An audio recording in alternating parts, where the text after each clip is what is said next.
Hello there, Emma. I'm just messaging to tell you that you should marry Gerald and not Tony. Mimi, please. How many times have we already had the same conversation? The man that I've been dating this whole time is Tony, and he's the man I'm going to marry. What are you talking about? I need to make sure that Gerald gets married before his brother. I've realized that when Tony brought you home with him that I had to do something to help Gerald find a wife quickly. So anyways, that's why you're going to be marrying Gerald instead. And I won't take no for an answer. Mimi, you can say whatever you'd like, but it isn't going to change my mind about this. I'm going to marry Tony, and that's final. I mean, I don't even think I've spent more than an hour cumulatively with Gerald.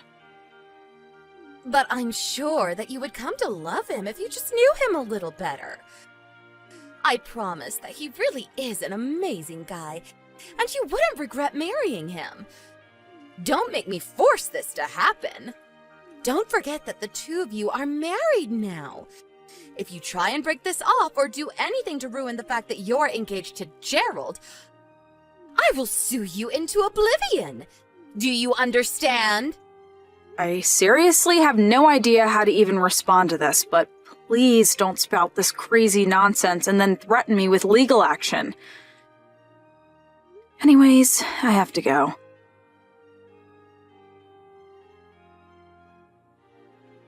Hey, Tony, I'm really sorry to bug you while you're away on your business trip. But it's just that your mom started talking to me about marrying your brother again. You're kidding me. I thought that you talked to her about that. In fact, apparently in her head she seems to think that Gerald and I are already engaged or something. There was one time she told me that if I broke off my engagement with him, that she would sue me. Emma, I am so sorry that you're having to deal with all this right now. I wish my mom would stop all this nonsense. I mean, I wonder how Gerald himself feels about all this. Probably doesn't like being put in this situation any more than I do. Feels like your mom would be the kind of person to push this, whether or not the both of us wanted it or not. I think you're probably right about that. But actually, I talked to Gerald a little bit about this earlier. Really? I didn't know you two were still talking. When was the last time that you even had a good chat with each other? If I remember correctly, you two haven't been the closest of people ever since Gerald quit his job at the big company and shut himself up in his room. I know that it seems that way, but that's not what's really happening at all. What do you mean by that? I mean that the real reason why he quit his first job was because he was in the process of publishing his first book. Oh, really? I had no idea that Gerald wrote anything. Well, it's already a bestseller and has even been picked up by some streaming service to be turned into a show. That's amazing. He must be so proud. I would think so. But he's basically doing all of this online, so he hasn't had the need to go into the office or even leave his room, really. Besides, he's always more of an indoor person anyways. I think he's probably glad to have less reasons to leave the house now. Oh, I see. So that's how things are. But I think that he still hasn't told anyone that he's gone and published his book already. I think he's just worried that if Mom finds out, she will just use it to brag to everyone she knows about him and just never give him any peace or privacy. So that's why he's been pretending to be the antisocial shut-in this whole time. He's really just waiting for the right timing to come forward about this since he knows it's going to be a big deal. I think that Mom knows that you also work for a big company though. And so she wants you and Gerald to get married because she thinks he needs someone to take care of him. So then, I think that I'm going to marry your brother and do everything for him on top of that? Well, that's what my mom thinks. But Gerald doesn't want that at all. Oh, well, as long as he understands that it isn't going to happen, that's good. Right. So anyways, while we were talking, he explained all this to me and apologized for seeming to act so standoffish. But now the problem is how to move forward from here. In fact, Gerald was kind of hoping that you and I would be able to help him come out to the world as an author. He wants our help with that. How so? Well, the first thing I should let you know is that Gerald already has a fiancée. Hold on a second, he does? I had no idea. But yesterday, my mom was going on about how he needs to marry you again.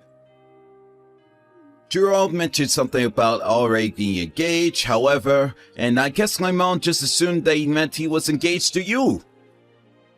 She thought that he was already in on her plan and was moving forward with it. You know that my mom probably wouldn't even listen to anything that proved the contrary. Wow, your mom just really lives in her own world sometimes, doesn't she? She has always been like this though, ever since we were little. Our mom has always tried to control every little thing we did and manage our lives. You've told me a little bit about that before, but I feel bad for your brother having to deal with that. But now that mom has got it in her head that Gerald is engaged to you, he is worried that that is going to make things very difficult with his own fiancée, and that is what he wants our help with. So we're going to wait for a day when mom is at home for all of us to meet and talk face to face. Wow, this is all so much. You've been thinking about this a lot. Well, this is going to be the talk where we can all finally decide how to get my mom out of our lives once and for all. That's a pretty heavy task, but if you want help, just let me know what I can do.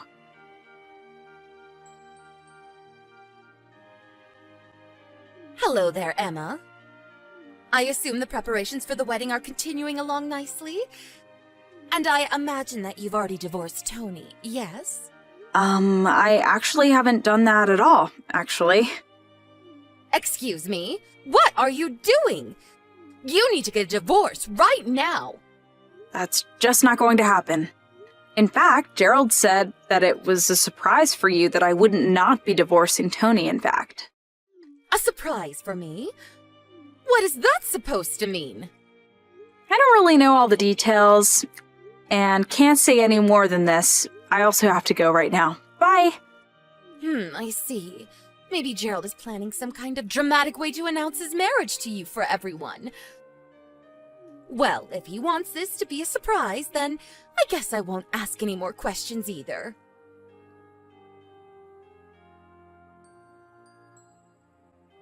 Emma, where are you? Why haven't you arrived yet? You know you need to get here early for makeup and to fit into your dress. You're so late already. Emma, answer me right now.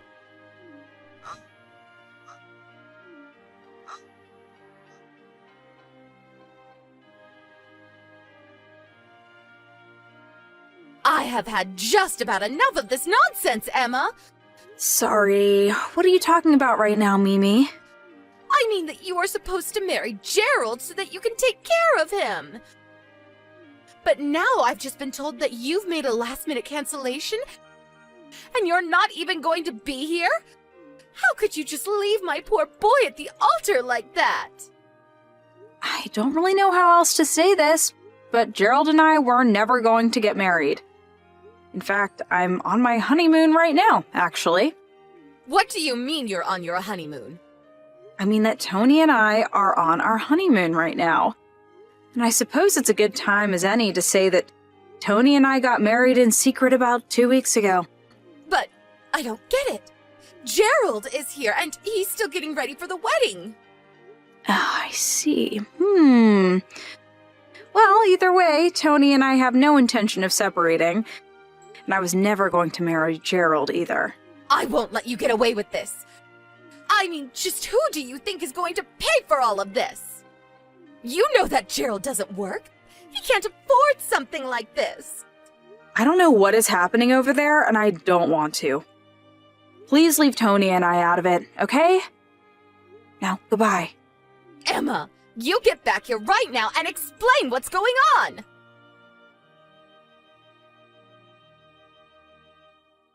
What is going on here? I am still so confused. What are you talking about this time, Mimi? I mean that Gerald. My poor sweet little Gerald. What about Gerald? Did something happen? Well, he had to cancel the wedding since his bride never showed up. So he told me that he would take care of the cleanup and just go home. But then after I left, apparently some totally random lady showed up. And Gerald married her. So then the wedding wasn't canceled after all. I guess not. But I don't even know who this person is. I'd probably guess it's the woman that Gerald was dating and then engaged to. What are you talking about? Gerald wasn't seeing anyone because he was supposed to be marrying you. I think I would know if my son was engaged to someone. Are you really sure about that? Of course I am. But this is all your fault. You're the one making this happen. You stabbed my son in the back, and now you've made him marry some stranger out of desperation. How do you sleep at night?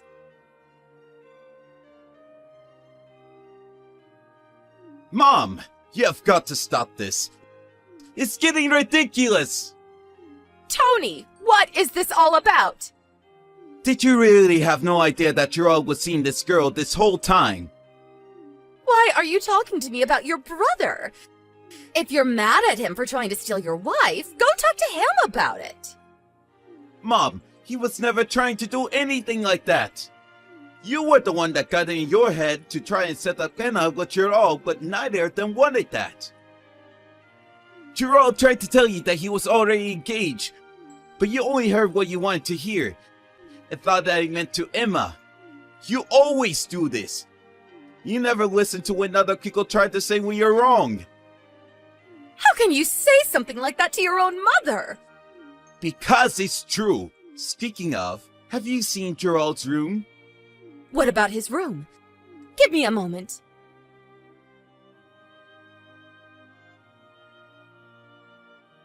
I don't get it. What is going on? The whole room is totally empty. There's nothing left. Well, it was all Gerald's idea, really. Although he left you a note explaining things in your mailbox. I would read that very carefully so you can understand how Gerald and I really feel about all of this.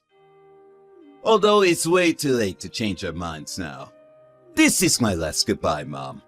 Have a nice life. Wait, no, Tony! I still don't understand!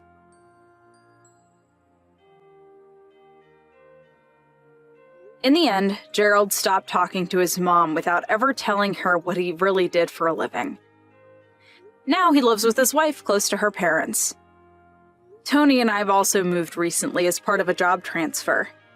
The new job was partially for better pay, but also because Tony didn't want his mom barging into the office and embarrassing him. She actually did do that, but it was too late and we were already gone. Also, Tony asked the receptionist at his office to tell her that we had quit.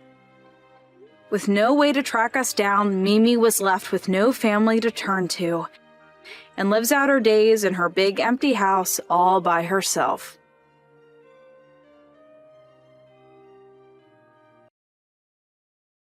Hi, Mrs. Dawson.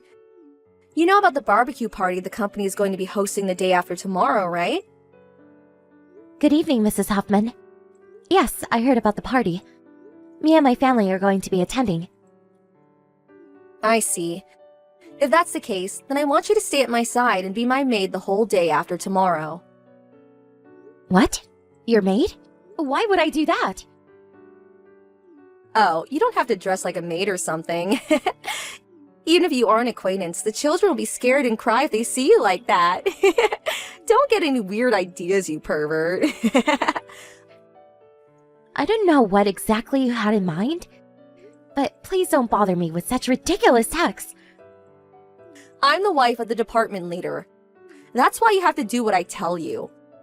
I'm telling you that I'll give you an opportunity to work diligently under me as my personal maid at the barbecue party we're going to be having the day after tomorrow. And what exactly do you want me to do? Mainly cook the meat I'm going to be eating, probably. I also want you to make sure that I don't run out of drinks.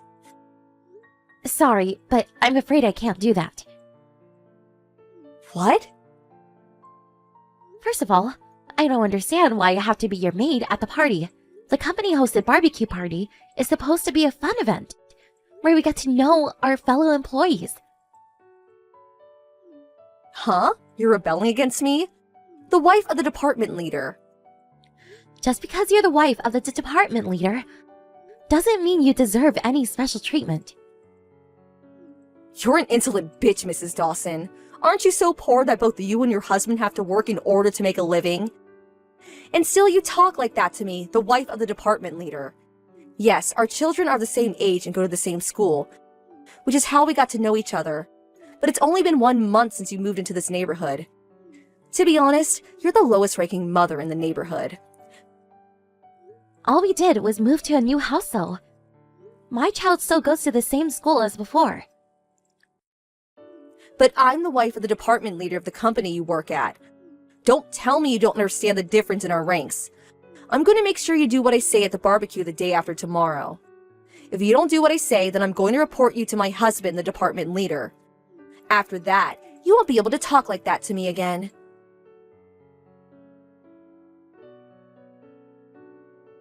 Mrs. Dawson, about your insolent speech yesterday.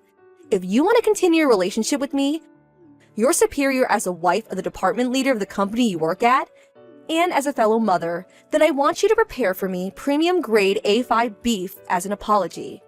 Of course, you're the one who's going to pay for it, not me. Good evening again, Mrs. Huffman. You're talking about meat for tomorrow's barbecue party, right? Bringing in your own food is banned at tomorrow's party. What? Who decided that? We were told this in advance. Huh? The company rented the venue, tools, and food for the barbecue from a local restaurant. It's the restaurant's rule.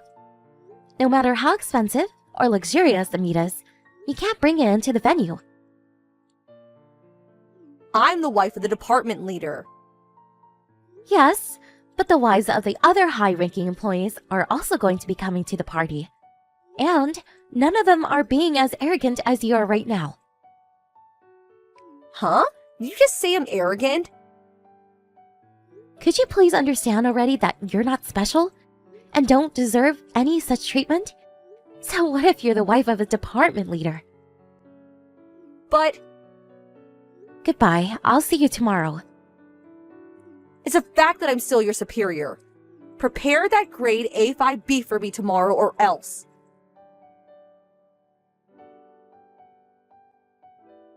Hold on, Mrs. Dawson.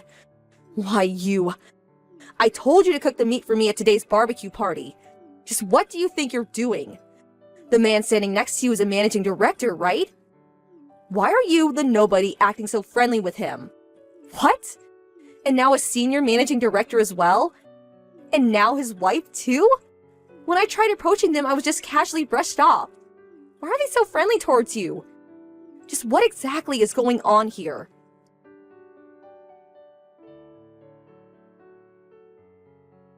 I see. I understand now. You're jealous because I outrank you as the wife of a department leader, and are trying to use this company-hosted barbecue party as an opportunity to make connections with the higher-ranking employees of the company. You're even trying to get friendly with the wife of a senior managing director. There's no way I'm going to let you get away with this.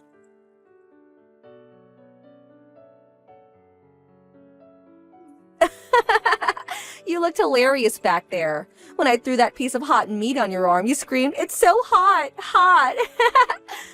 The way you were panicking was so ugly and magnificent at the same time.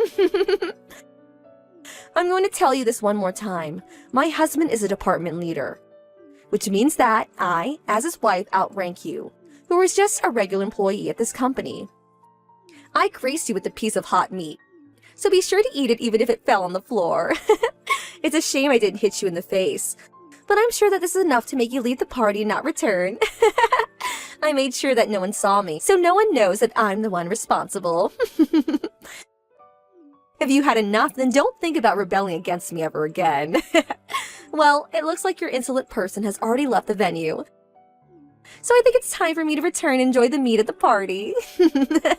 That reminds me, the new CEO who went into office just last month is supposed to deliver a speech, right? Apparently the new CEO is a woman. So I better make sure I befriend her and that she remembers me. It's time for me to give said speech. So excuse me. Huh?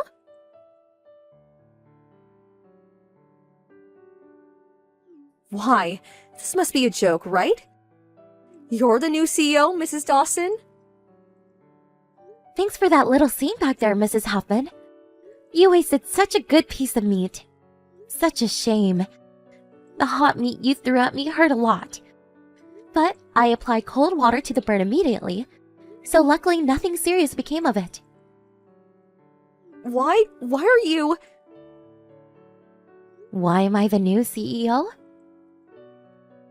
Just what exactly is going on? I know for a fact that you were just a regular employee at the company my husband works at. Oh, is that true? When did anyone say that I was a regular employee? Of course, it's true that I used to be just a regular employee, but it's already been 20 years since I joined this company. 20 years? I was lucky enough to be chosen as the new CEO of the company. Hold on, just how old are you, Mrs. Dawson?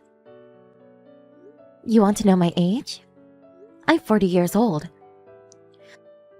What? I gave birth when I was 34 and have a son in the first year of elementary school. You also have a son in the first year of elementary school, right? What about it, though? I thought you were younger than me. Oh, is that so? You're 35 years old, right, Mrs. Huffman? I heard that there is quite the age gap between the department leader and his wife.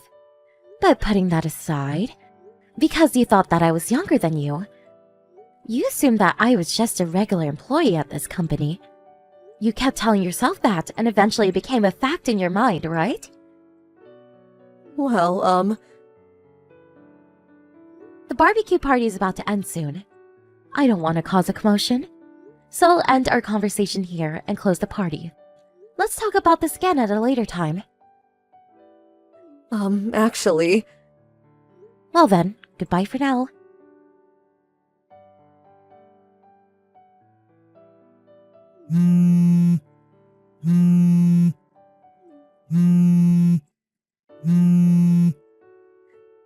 Mrs. Dawson, answer my calls. I need to speak to you. Why didn't you tell my husband about the incident at the barbecue party? You don't even have any evidence. This is so unfair. Actually, I do have evidence. What? You probably didn't notice at the time, but when you threw that hot meat at me, I was holding a camera in my hand. What? Why were you holding a camera? Of course, I was filming you when you threw that meat at me. The moment where you threw that hot meat at me from behind the barbecue grill was caught perfectly on camera, Mrs. Huffman.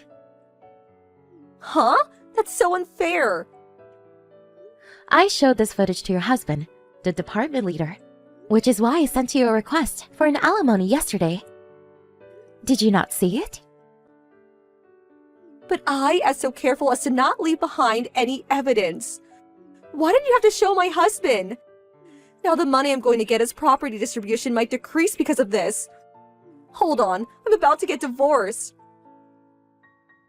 Not about to be divorced, but we're already divorced, no? Huh? This morning, the department leader told me face to face that he divorced you. No way. He went to the city office the first thing in the morning and turned in the divorce papers, apparently.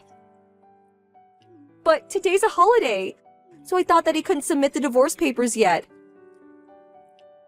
Official papers such as these can be turned in regardless of whether it's holiday or not, you know? He's telling me to leave in 2 days as soon as he submits the papers. I was planning on talking things through with him and convining him not to divorce me this weekend.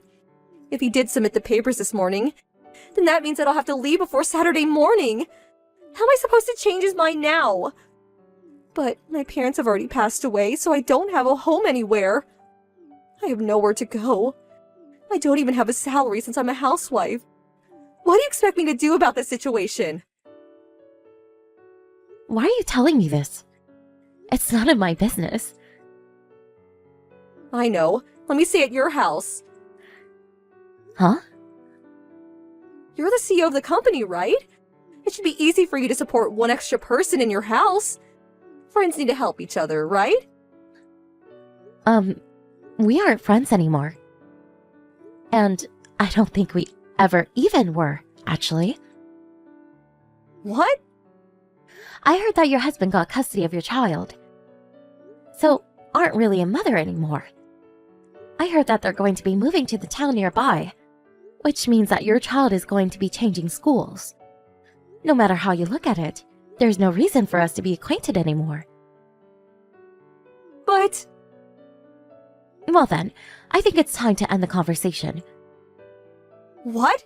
And what am I supposed to do? Wait! I have to go. I'm going out for lunch with some of the other mothers. What? Didn't you always decline when I was the one who invited you? I couldn't help it. You always invited me to lunch on weekdays when I have work. Why did it always have to be a weekday? I go to tea and lunch, though, with the other mothers who invite me on weekends. Huh? That's so unfair. I don't quite understand what's unfair about it, but goodbye now. What? No way this is true.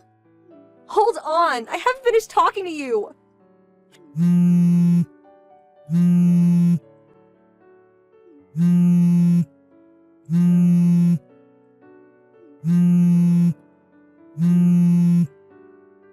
Help me, Mrs. Dawson!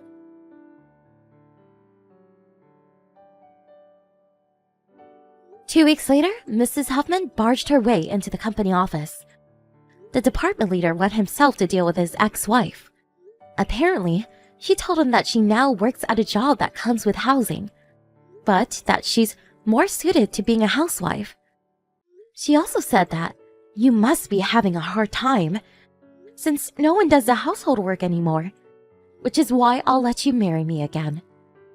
Of course, the department leader refused her offer, which is when she started screaming and going on a rampage. Some people were injured, and a police report was filed against her. Not only did she instantly lose all of the money she received in the property distribution of the divorce, because she had to pay money as an out-of-court settlement, but she was also forced to take on debt.